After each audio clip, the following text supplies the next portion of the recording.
உங்கள் பசுமையான நினைவுகளை சிறிய பொம்மைகளாக மாற்றித் தருகிறோம். அன்பானவர்களுக்கு அழகான பரிசு. Contact 3dselfie.com. உங்களுக்கு கூட இந்த அனுபவம் ஏற்பட்டிருக்கலாம். உறவினர்களின் துக்க வீட்டிற்கு நீங்கள் செல்லும் போது மொத்தமாக எல்லோரும் கண்ணீரும் கம்பளையுமாக இருப்பார்கள். ஏன், நீங்கள் கூட அதே மனநிலையில் இருந்திருக்கலாம். ஆனால் தூரத்தில் கேட்கிற இளையராஜாவின் பாடல் உங்களின் அந்த நேரத்து மனநிலையை மாற்றி அந்த பாட்டுக்கான மனநிலைக்கு உங்களை அழைத்துச் சென்றிருக்கலாம். அல்லது அதிர்கிற பறைகளின் ஓசைகளை கேட்டு உங்களை அறியாமல் உங்கள் கால்கள் தாளம் போடலாம். அப்படித்தான் ஒரு சில விஷயங்கள் நாம் எந்த சூழ்நிலையில் இருந்தாலும் அந்த சூழலை மாற்றும் சக்தி கொண்டவை. அப்படிப்பட்ட விஷயங்களில் ஒன்று மிஸ்டர் பீனின் உடல் மொழி.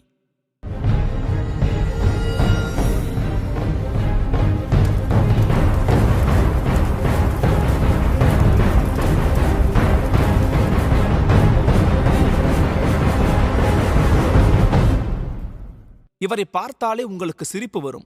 பண கஷ்டமோ, தொழில் நஷ்டமோ, நெருங்கியவரின் மறைவோ, காதல் தோல்வியோ, காதலிக்காமலேயே தோல்வியோ, இப்படியாக உங்களுக்கு ஆயிரம் கஷ்டங்கள் இருந்தாலும் அந்த முகத்தை பார்த்த அந்த நொடியில் அத்தனையும் மறந்துவிடும். இத்தனைக்கும் அவர் ஒரு வார்த்தை கூட பேசியிருக்க மாட்டார். பேசாமல் ஆடியோவை பற்றி கவலைப்படாமல் பேசும் படம் என்ற பெயரில் பேசாமலேயே நடித்த காலகட்டம் ஒன்று இருந்தது. அப்போதெல்லாம் இத்தனை தொழில்நுட்பங்கள் வளர்ந்திருக்கவில்லை. சார்லி சாப்ளின் கூட அப்படிப்பட்ட ஒரு கலைஞர்தான். தொழில்நுட்பம் வளர்ந்த பிறகு ஒருவரால் பேசாமலேயே நடித்து மக்களை ரசிக்க வைத்து மகிழ்வித்து மனதில் நீங்கா இடம் பிடிக்க ஒருவரால் முடியும் என்று நிரூபித்தவர் ஒருவர்தான். அவர் பெயர் ரோவன் அட்கின்சன். யார் அவர்? புதுப்பெயராக இருக்கிறதே, எனக்கு தெரியாதே, இதுவரை இவரை பற்றி கேள்விப்பட்டதே இல்லையே என்று யோசிக்கிறீர்களா? மிஸ்டர் பீன் என்றால் உங்களுக்கு நினைவுக்கு வருகிறதா? ஆம், மிஸ்டர் பீனின் உண்மையான பெயர்தான் ரோவன் அட்கின்சன். இனி ரோவன் அட்கின்சன் என்றாலும் மிஸ்டர் பீன் உங்கள் நினைவுக்கு வர வேண்டும். இனி வந்துவிடும். 1955ஆம் ஆண்டு ஜனவரி மாதம் 6ஆம் நாள் இங்கிலாந்தில் உள்ள கான்செர்ட் பகுதியில் எரிக் அட்கின்சன் எல்லா மே தம்பதிக்கு மகனாக பிறந்தவர் ரோவன் அட்கின்சன். இவருக்கு 3 அண்ணன்களில் ஒருவரான பவுல் குழந்தை பருவத்திலேயே இறந்துவிட்டார். ரூபர்ட் என்று ஒரு அண்ணனும் ரூட்னி என்று ஒரு அண்ணனும் இருக்கிறார்கள். இதில் ரூட்னி ஒரு பொருளாதார வல்லுநர். 2000ஆம் ஆண்டு இங்கிலாந்து சுதந்திரா கட்சியின் தலைவர் பதவிக்கு போட்டியிட்டு தோல்வியை தழுவியவர் என்பதும் குறிப்பிடத்தகுந்த விஷயம். தனது பள்ளி படிப்பை டர்ஹாம் சூரிஸ்டர்ஸ் பள்ளியில் தொடங்கிய இவர் உயர்நிலை வகுப்பை புனித பீஸ் பள்ளியில் முடித்தார். அதன் பிறகு நியூ கேஸ்டில் பல்கலைக்கழகத்தில் 1975ஆம் ஆண்டு எலக்ட்ரிக்கல் அண்ட் எலக்ட்ரானிக்கல் பொறியியல் துறையில் பட்டம் பெற்றார். அதைத் தொடர்ந்து இவரது தந்தை படித்த ஆக்ஸ்போர்டு குயின்ஸ் கல்லூரியில் எலக்ட்ரானிக்கல் பொறியியலில் 1978ஆம் ஆண்டு முதுகலை பட்டமும் பெற்றார். அப்போது considered the application of self tuning control என்ற ஆய்வுக் கட்டுரையும் சமர்ப்பித்திருந்தார். படிப்பில் அதிக ஆர்வம் கொண்ட ரோவனுக்கு முனைவர் பட்டம் பெற வேண்டும் என்ற எண்ணம் இருந்தது. இதற்கான தயாரிப்பிலும் பயிற்சியிலும் முனைப்பாக ஈடுபட்டிருந்த நேரத்தில் சில நாடகங்களை எழுதி இயக்குவதையும் வழக்கமாக கொண்டிருந்தார். 1976ஆம் ஆண்டு ஆகஸ்ட் மாதம் நடைபெற்ற எடின்பர்க் நாடக திருவிழாவில் தி ஆக்ஸ்போர்டு ரெவ்யூவில் முதலில் பங்கேற்ற இவரது நாடகம் தேசிய அளவிலான கவனத்தை ஈர்த்தது. அவர் ஏற்கனவே ஆக்ஸ்போர்டில் சில நாடக நிகழ்ச்சிகளுக்கான கதைகளை எழுதி அதை இயக்கியும் இருந்தார். ரோவனின் நாடகங்களை காண தனி கூட்டம் வரும். அப்போதெல்லாம் நடிப்பு ஒரு பொழுதுபோக்கு என்றுதான் இவருக்கு தோன்றியது. மேடை நாடகங்களையும் நிகழ்ச்சிகளையும் இயக்கி நடித்துக் கொண்டிருந்த இவருக்கு நடிப்புதான் நமது முழுநேர வாழ்க்கையாக மாறப்போகிறது என்று அப்போது தெரிந்திருக்கவில்லை. ஒரு கலைஞன் தன்னை விடுவித்துக் கொள்ள விரும்பினாலும் கலை அவனை விடுவதில்லை. ஆம், முனைவர் பட்டம் எனும் லட்சிய பயணத்தில் இருந்த ரோவன் அட்கின்சனுக்கு 1979ஆம் ஆண்டு BBC வானொலியில் இருந்து ஒரு நாடகத்தில் நடிக்கும் வாய்ப்பு கிட்டியது. இது பிரபலங்களுடனான கற்பனை நேர்காணல் செய்யும் வகையில் தயாரிக்கப்பட்ட நிகழ்ச்சி. ரிச்சர்ட் கர்டிஸ் எழுதிய இந்த நாடகத் தொடரை கிரிஃப் ரைஸ் ஜோன்ஸ் தயாரித்தார். மக்களிடையே ஹீரோ பிம்பம் கொண்ட மிகப்பெரிய மனிதர்களை ஜஸ்ட் லைக் தட் என கேலி செய்தது இந்த நாடகத் தொடர். இந்த தொடர்தான் மக்கள் மனதில் ரோவன் ஆழப்பதிய முக்கிய காரணமாக இருந்தது. அதன் பிறகு 1979ஆம் ஆண்டு கேன் லாஃப்டர் எனும் நிகழ்ச்சியில் வாய்ப்பு கிட்டியது. அதைத் தொடர்ந்து பிபிசிக்காக அவரது நண்பர் ஜான் தயாரித்த நாட் த 9 o'clock நியூஸ் என்னும் பொழுதுபோக்கு நிகழ்ச்சியில் பங்கு பெற்றார். இந்த நிகழ்ச்சியின் வெற்றியை தொடர்ந்து ரிச்சர்ட் கர்டிஸ் உடன் அவர் சேர்ந்து எழுதிய தி பிளாக் ஆடர் எனும் தொடர் 1983ஆம் ஆண்டு ஒளிபரப்பானது. இது மக்களிடையே நல்ல வரவேற்பை பெறவே இதன் 2ஆம் பாகம் 1986ஆம் ஆண்டு தயாரித்து ஒளிபரப்பப்பட்டது. இந்த நகைச்சுவை நிகழ்ச்சி யாரும் எதிர்பாராத வகையில் விஸ்வரூப வெற்றி பெறவே அடுத்த ஆண்டு, அதாவது 1987ஆம் ஆண்டு 18 மற்றும் 19ஆம் நூற்றாண்டில் நடப்பது போல இதன் 3வது சீசன் தயாரித்து ஒளிபரப்பப்பட்டது. 1989ஆம் ஆண்டு இதே தி பிளாக் ஆடர் முதல் உலகப் போரில் நடப்பது போல் தயாரிக்கப்பட்டு ஒளிபரப்பானது. பிபிசியின் அதிகம் விரும்பப்பட்ட நகைச்சுவை நிகழ்ச்சியில் டாப் லிஸ்டில் இடம் பிடித்தது இந்த தி பிளாக் ஆடர் தொடர். அதைத் தொடர்ந்து 1988ஆம் ஆண்டு கிறிஸ்மஸ் கரோல் என்ற பெயரிலும் தி கவேலியர் இயர்ஸ் என்ற பெயரிலும் ஒளிபரப்பானது. 10 ஆண்டுகள் கழித்து, அதாவது 1999ஆம் ஆண்டு இதே தொடரின் இன்னொரு பாகமும் தயாரிக்கப்பட்டது என்றால் நீங்களே யோசித்து பாருங்கள் இந்த தொடரை ரோவன் எந்த அளவுக்கு மக்கள் மத்தியில் கொண்டு சேர்த்திருக்கிறார் என்று. எழுத்திலும் நடிப்பிலும் தன் திறமையை நிரூபித்தவர் என்றாலும் ரோவனுக்கு ஒரு குறை இருந்து கொண்டே இருந்தது. அதாவது, நாம் ஆங்கிலத்தில் பேசுகிறோம், கிண்டல் செய்கிறோம், மக்களை சிந்திக்க வைக்கிறோம், மொழி கடந்து நம்மால் சென்று சேர முடியவில்லை. நாம் பேசும் மொழி புரிந்தால்தான் ஒருவருக்கு நாம் நினைக்கும் விஷயத்தை புரிய வைக்க முடிகிறது. இது போன்ற நேரங்களில் மொழி கட்டாயமான ஒன்றாகவே பார்க்கப்படுகிறது. இதை எப்படியாவது உடைத்து எறிய வேண்டும். நடிப்புக்கு மொழி ஒரு தடை அல்ல, உடல் மொழி போதும் யாவரையும் ரசிக்க வைக்க முடியும் என்ற எண்ணம் அவருக்கு இருந்தது. ஆனால் அதற்கான களத்தை எந்த ஒரு தயாரிப்பாளரும் அமைத்துக் கொடுக்க விரும்பவில்லை. ரோவன் மீது நம்பிக்கை இருந்தாலும் அவர் சொல்லும் இந்த விஷயத்தை விஷப்பரீட்சை என்று நினைத்தனர். தனக்கான களத்தை தானே உருவாக்கினால்தான் உண்டு, வேறு வழியே இல்லை என நினைத்து அந்த தருணத்திற்காக காத்திருந்தார். அவர் எண்ணியது போலவே ஒரு வாய்ப்பு கிடைத்தது. இந்த முறை வாய்ப்பை கொடுத்தது ஆக்ஸ்போர்டோ, இங்கிலாந்தோ, பிபிசியோ அல்ல, யாரும் எதிர்பார்க்காத கனடா. கனடாவின் கியூபக் நகரில் 1987ஆம் ஆண்டு நகைச்சுவை நாடகங்களுக்கான பிரம்மாண்ட நிகழ்ச்சி ஒன்று நடத்தப்பட்டது. நிகழ்ச்சி தயாரிப்பாளர் ரோவனை பங்கேற்க அழைத்து அவருக்கான நேரத்தையும் ஒதுக்கியிருந்தனர். ஆனால் அந்த நேரத்தில் அவர் சற்றும் எதிர்பாராத வகையில் பிரெஞ்சு பார்வையாளர்கள் அமர்ந்திருந்தனர். ரோவனுக்கு அப்போது ஆங்கிலத்தை தவிர வேறு எந்த மொழியும் தெரியாது. அதுவும் பிரெஞ்சு மொழி சுத்தமாக தெரியாத, புரியாத மொழி. வேறு வழியின்றி அந்த இடத்தில் பேசி நடிக்க வேண்டியதாகிவிட்டது. ரோவன் நடித்தபோது ஒரு வார்த்தை கூட பிரெஞ்சில் இடம்பெறவில்லை. தொடக்கத்தில் இது பார்வையாளர்களுக்கும் நிகழ்ச்சி தயாரிப்பாளர்களுக்கும் பெருத்த ஏமாற்றமாக அமைந்தது.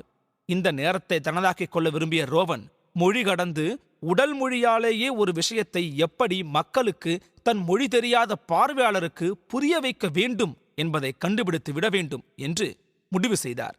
பேசி நடிப்பதை விட செயலில் தன் நடிப்பை காட்ட வேண்டும் என்று நீண்ட நாட்களாக திட்டமிட்டு வந்த ரோவனுக்கு கனடாவில் கிடைத்த மேடைதான் முதல் சோதனை கூடம்.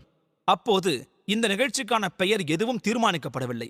நகைச்சுவை நிகழ்ச்சி என்பதால் ஏதேனும் காய்கறியின் பெயரை வைக்கலாம் என்று மட்டும் முடிவு செய்திருந்தார் ரோவன். அதாவது மிஸ்டர் காலிஃப்ளவர், மிஸ்டர் முட்டைகோஸ் என்று காய்கறி பெயர் போல எதையாவது தேர்வு செய்ய வேண்டும் என்பது ரோவனின் விருப்பம். உடல் மொழியின் மூலம் நகைச்சுவையை வெளிப்படுத்திய பல முன்னோடிகளை தன் நிகழ்ச்சி தயாரிப்பாளர்களிடம் மேற்கோள் காட்டி அதே போல முட்டாள்தனமான மனிதன் கதாபாத்திரத்தை உருவாக்கப் போவதாகவும் கூறினார். இந்த கதையின் ஹீரோ ஒரு வளர்ந்த குழந்தை, இதுதான் ஒன்லைன். இதை பிடித்துக் கொண்டு பயணப்பட துவங்கினார் ரோவன். இறுதியில் ஒரு அசையில் உச்சரிக்கக்கூடிய பெயரான பீன் தேர்வு செய்யப்பட்டு மிஸ்டர் பீன் என்று பெயர் சூட்டப்பட்டது. குறைவான வசனங்கள், ஒவ்வொரு விஷயத்தையும் உடல் மொழியின் மூலமே வெளிப்படுத்துவது. யாருக்கும் பேசும் மொழி புரிய வேண்டியதில்லை. அப்படி பேசிய வசனங்கள் புரியாவிட்டாலும் நிகழ்ச்சியை பார்க்கும் மக்களுக்கு என்ன விஷயம் என்பது புரிந்துவிடும். இப்படி ஒரு எளிமையான நிகழ்ச்சியை உருவாக்கினார் ரோவன். இதில் அவருக்கு பக்கபலமாக இருந்தது அவரது நண்பர் ரிச்சர்ட் காடிஸ். மிஸ்டர் பீன் நிகழ்ச்சி ஒளிபரப்பான பிறகு ரோவன் பெயர் மிஸ்டர் பீனாகவே ஆனது. ரோவன் அட்கின்சனும் அவரது நண்பர் ரிச்சர்ட் காடிஸும் இணைந்து உருவாக்கிய மிஸ்டர் பீன் கதாபாத்திரம் தொலைக்காட்சி தொடராக உருவெடுத்தது. டைகர் ஆஸ்பெக்ட் புரொடக்ஷன் தயாரித்த இந்த தொடரில் ரோவன் தன் நண்பர்கள் கர்டிஸ் மற்றும் ராபின் டிரிஸ்கால் உடன் இணைந்து 15 பாகங்களை எழுதியிருந்தார். இந்த 15 பாகங்களில் 14 பகுதிகள் ஐடிவி தொலைக்காட்சியில் 1990ஆம் ஆண்டு புத்தாண்டு அன்று துவங்கிய இதன் ஒளிபரப்பு 1995ஆம் ஆண்டு டிசம்பர் 15ஆம் நாள் வரை ஒளிபரப்பானது. குழந்தை மனம் கொண்ட ஒரு மனிதர் அன்றாட பணிகளினிடையே ஏற்படும் பல்வேறு சிக்கல்களை தீர்க்க அவர் எடுக்கும் முயற்சிகளுக்கு தொல்லை தரும் வகையில் காட்சிகளை அமைத்து இந்த தொடர் உருவாக்கப்பட்டது. இந்த தொடரில் மிஸ்டர் பீன் கதாபாத்திரம் எப்போதாவது தான் பேசும். சாதாரணமாக மக்கள் சந்திக்கும் பிரச்சனைகளை இந்த கேரக்டர் சற்று வினோதமான முறையில் சந்திக்கும். உதாரணமாக, பொருட்களை தன் கார் முழுவதும் ஏற்றிவிட்டு ஓட்டுநர் உட்காரக்கூட இடமில்லாமல் போனால் எப்படி இருக்கும்? இந்த தருணத்தை உங்களால் கற்பனை செய்து பார்க்க முடிகிறதா? அப்படி ஒரு சிக்கலை இந்த மிஸ்டர் பீன் கதாபாத்திரம் சந்திக்கும். உட்கார இடமின்றி காரின் டாப்பில் அமர்ந்து கயிறு மூலம் வாகனத்தை இயக்கும்.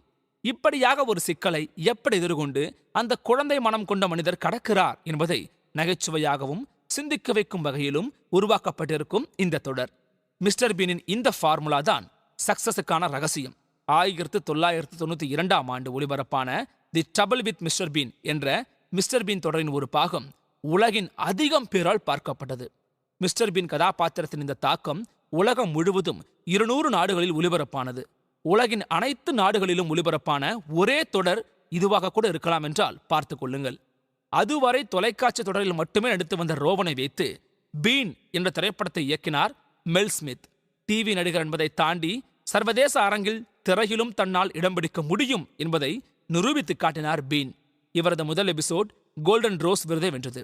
அதன் பிறகு வெளியான தி கர்ஸ் ஆஃப் மிஸ்டர் பீன் எனும் எபிசோட் பாஃப்டா விருதுக்காக தேர்வு செய்யப்பட்டிருந்தது. பெஸ்ட் லைட் என்டர்டெயின்மெண்ட் புரோகிராம் விருதுகளுக்கு 1991ஆம் ஆண்டு முதல் 1994ஆம் ஆண்டு வரையிலான இந்த 3 ஆண்டுகளில் தொடர்ச்சியாக 3 முறையும் தேர்வு செய்யப்பட்டிருந்தார் ரோவன். உலகமெங்கும் ஹிட்டடித்த தொடராக விளங்கியது மிஸ்டர் பீன். ஓராண்டு 2 ஆண்டு அல்ல, தொடர்ச்சியாக 7 ஆண்டுகள். அதைத் தொடர்ந்து அனிமேஷன் வடிவத்துக்கு மாற்றப்பட்டது. பெரியவர்களை மட்டுமே தன் வசம் வைத்திருந்த பீன் குழந்தைகளையும் வளைத்து பட துவங்கினார். 2002ஆம் ஆண்டு முதலில் வெளியான மிஸ்டர் பீன் தொடரின் அனிமேட்டட் வெர்ஷன் 2019ஆம் ஆண்டு வரை 5 சீசன் மற்றும் ஒரு சிறப்பு எபிசோடுடன் 131 எபிசோடுகள் ஒளிபரப்பானது. இதன் 6வது சீசன் விரைவில் வெளியாகவிருப்பதாக சொல்கிறார்கள் மிஸ்டர் பீன் நிகழ்ச்சியின் தயாரிப்பாளர்கள். ரோவனை திரையில் நம்மை சிரிக்க வைக்கும் ஒரு நகைச்சுவை நடிகராகத்தான் பார்த்திருப்போம். நிஜத்தில் அவர் ஒரு சீரியஸான நபர் என்றால் உங்களுக்கு நம்புவதற்கு கொஞ்சம் ஆச்சரியமாக இருக்கக்கூடும். ஆம், அவர் ஒரு சீரியஸான நபர்தான். ரோவன் பிபிசியில் நிகழ்ச்சி தயாரித்து நடித்துக் கொண்டிருந்த போது அவருக்கு மேக்கப் ஆர்டிஸ்டாக இருந்த சனேத்ரா சாஸ்ட்ரி என்பவரை 1990ஆம் ஆண்டு திருமணம் செய்து கொண்டார். இந்த தம்பதியினருக்கு பென், லில்லி என்று 2 குழந்தைகளும் உள்ளனர். கருத்து வேறுபாடு காரணமாக 2014ஆம் ஆண்டு இருவரும் பிரிந்துவிட்டனர். அதன் பிறகு நகைச்சுவை நடிகையான லூயிஸ் ஃபோர்டை திருமணம் செய்து கொண்ட அட்கின்சனுக்கு 2017ஆம் ஆண்டு குழந்தையும் பிறந்தது. மிஸ்டர் பீன் கதாபாத்திரம் உருவான 25வது ஆண்டு விழாவை முன்னிட்டு அது உருவான நாள் முதல் கடைசி எபிசோடு வரை சேர்த்து ஒட்டுமொத்தமாக 2015ஆம் ஆண்டு மார்ச் 24ஆம் தேதி அனைத்து எபிசோடுகளும் டிவிடியாக வெளியிடப்பட்டதும் குறிப்பிடத்தகுந்த விஷயம். மிஸ்டர் பீன் தொடரின் பாகங்கள் அனைத்தும் 20 முதல் 30 ஆண்டுகள் பழமையானவை. அனிமேஷனின் அடுத்த தொடர் எப்போது வரும் என்பது கூட யாருக்கும் தெரியாது. ஆனால் ரோவன் மீதான ஈர்ப்பும் மிஸ்டர் பீன் தொடர் மீதான எதிர்பார்ப்பு மட்டும் இன்னும் குறையவே இல்லை. மிஸ்டர் பீன் ஒரு மக்களுக்கான கலைஞர்.